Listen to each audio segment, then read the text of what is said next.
श्रीराम जय जय राम। समाधान ही आंतरिक सुधारणेची खूण आहे। प्रपंचात काय किंवा परमार्थात काय, काही पथ्ये पाळायला लागतातच। नेहमी राम करता ही भावना मनात जागृत ठेवा। शोक, चिंता, भीती, आशा, तृष्णा या सर्व राम करता म्हटल्याने नाहीशा होतात। ज्या अर्थी त्या अजून नाहीशा होत नाहीत त्या अर्थी कायमच आहे असे म्हटले पाहिजे। तरी आजपासून ह्या घटकेपासून नामात राहण्याचा निश्चय करा आणि राम करता ही भावना दृढ करा। कुणी आपल्याला बरे म्हटले की तेवढ्यापुरते बरे वाटते, ते समाधान म्हणता येईल का? जे मिळाल्याने दुसरे काही हवेसे वाटणार नाही ते समाधान। समाधान ही आंतरिक सुधारणेची खूणच आहे। ते मिळवण्यासाठी प्रपंच सोडण्याची जरुरी नाही। प्रपंच सोडून कितीही लांब गेले तरी त्याची आठवण येतेच, तेव्हा तसा तो सोडता येत नाही। तो एक राम म्हटल्यानेच सुटू शकेल। कोणतेही कर्म करताना भगवंताच्या नामात करा, त्यामुळे समाधान मिळून मनुष्य सुखदुःखाच्या द्वंद्वात गुरफटला जाणार नाही।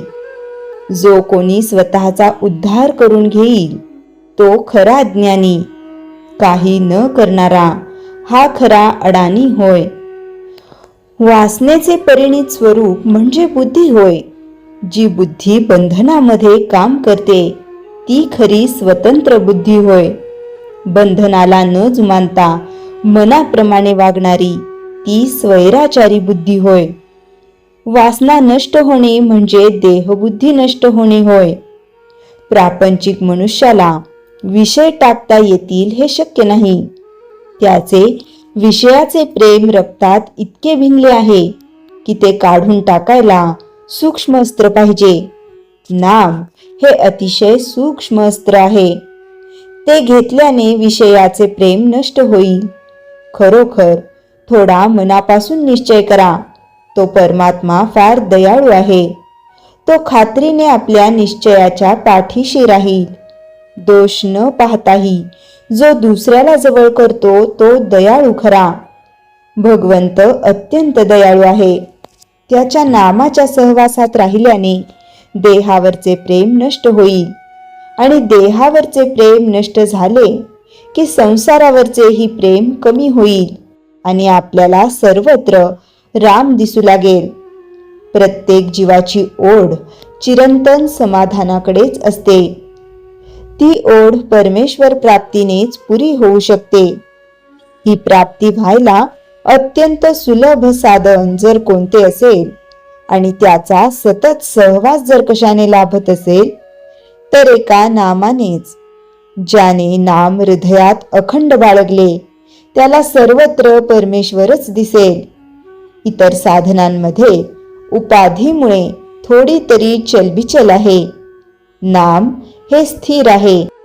हे भगवंताचे नाम आवडीने घ्या, श्रद्धेने घ्या, मनापासून घ्या।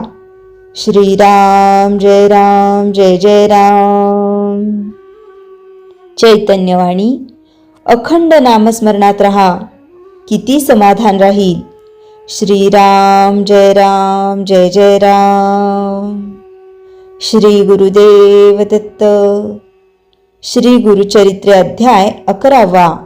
नरहरी जन्माख्यान। श्री गणेशाय नमः।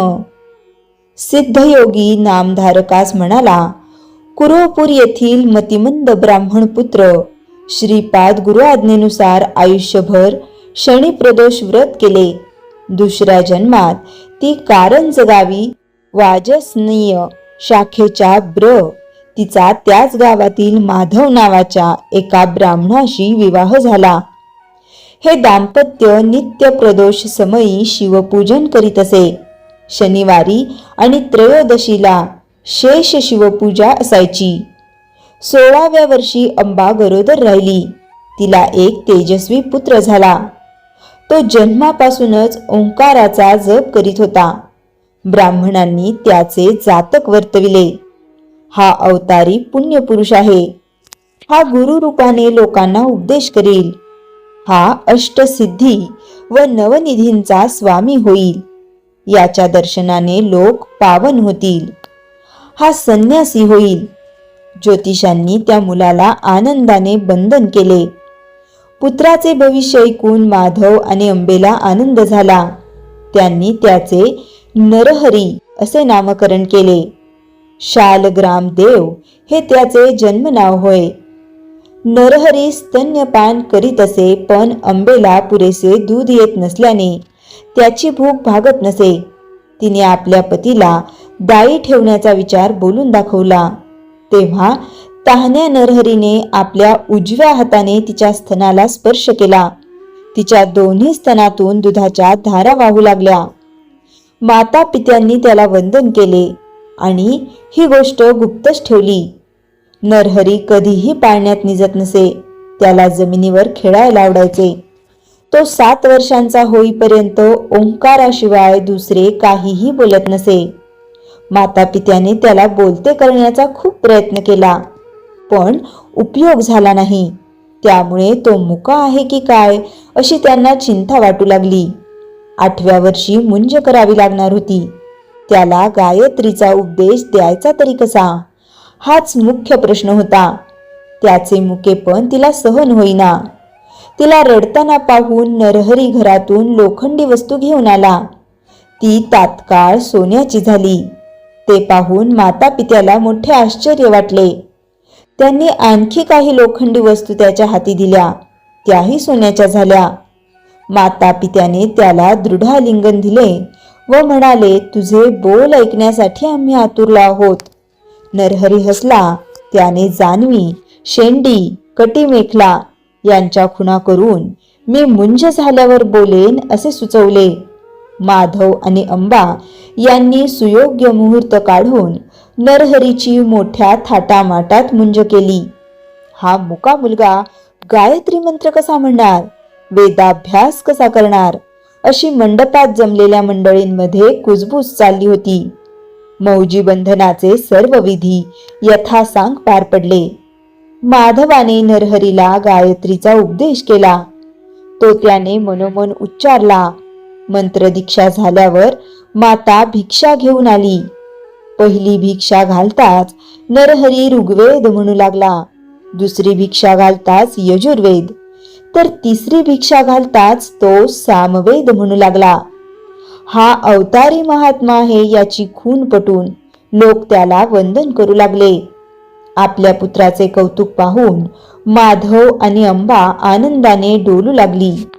नरहरीने आईला नमस्कार केला व म्हणाला, तू मला भिक्षा मागण्याची आज्ञा दिली आहेस.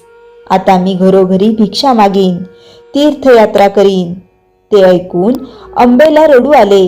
तू आमचा एकुलता एक पुत्र, तूच निघून गेलास तर आम्ही कोणाच्या तोंडाकडे पाहायचे असे म्हणून ती मूर्छित पडली. नरहरीने तिला सावध केले व म्हणाला, आई, मला नियोजित कार्यासाठी गृहत्याग करणे भाग आहे. तू मला अडवू नकोस. तुला आणखी 4 विद्वान पुत्र होतील. ते तुझी उत्तम सेवा करतील. त्याने आपला वरदहस्त तिच्या मस्तकी ठेवला. त्यामुळे तिला पूर्वजन्मीचे स्मरण झाले. आपला नरहरी हा श्रीपाद श्री वल्लभ आहे. आपण त्यांचे नित्य प्रदोष समयी पूजन करायचो. म्हणून या जन्मात ते आपल्या पुत्राच्या रूपाने प्रकट झाले आहेत हे तिने ओळखले. नरहरी तिला म्हणाला, माते, मी तुला जाणीवपूर्वक हे ज्ञान दिले आहे. याची कुठेही वाच्यता करू नकोस. मी संन्यासी आहे. तीर्थयात्रा करण्यासाठी निघणार आहे. मला निरोप दे. पण अंबा संमती देईना. ती म्हणाली, नरहरी, तू गेलास की पुन्हा दिसणार नाहीस. अल्पवयात संन्यास घेणे योग्य नाही. धर्मशास्त्राला अनुसरून वागावे. ब्रह्मचर्य, गृहस्थ, वानप्रस्थ या क्रमाने नंतर संन्यास घेणे योग्य आहे. आधी इंद्रिये तृप्त करावी, जीवन समृद्ध जगावे आणि मगच तपश्चर्येची वाट धरावी. सिद्धयोगी म्हणाला, नामधारका, अंबेचे बोलणे ऐकून नरहरी तिला जे तत्वज्ञान सांगितले तेच मी तुला सांगणार आहे, ते लक्षपूर्वक ऐक. श्री स्वामी समर्थ मठ पुरवपूर. श्री स्वामी समर्थ. श्रीराम जय राम जय जय राम. जयाच्या जनी जन्मनामार्थ झाला, जयाने सदा वासनामात केला. जयाच्या मुखी सर्वदा नाम कीर्ती, नमस्कार तया ब्रह्मचैतन्य मूर्ती. श्रीराम जय राम जय जय राम. जानकी जीवन स्मरण जय जय राम.